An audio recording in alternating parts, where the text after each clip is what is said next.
waxaa maanta inoo qabsoomay shirkani caadiga ahaa isbuuclaha ah ee arrimaha amniga uu maanta daadihinayay ra'iisul wasaaraha Jamhuuriyadda Federaalka ah mudane Maxamed Xuseen Roble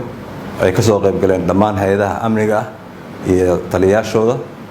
xafiiska madaxweynaha iyo xafiiska ra'iisul wasaaraha wuxuuna warbixin ka dhageystay meesha ay marayso dib u habeynta ciidamada qalabka sida ay u dhan yihiin iyo horumarka laga soo gaaray wasaaraha wuxuu tifaftir balaaran ka dhageystay amniga caasimadda iyo howlgallada ka socda gobolada shabeellada hoose iyo shabeellada dhexe oo ah albaabka laga soo gali lahaa magaalada caasimadda wasaaraha wuxuu ballan qaaday in uu sii wadi doono si dhowna ugu warqabi doono arrimaha dardargelinta tayeenta ciidamada qalabka sida kuwa xoogga dalka Soomaaliyeed iyo booliiskaba si loo hubiyo amniga wadanka iyo amniga caasimadda wuxuu kaloo si fiican ugu dhiirigeliyay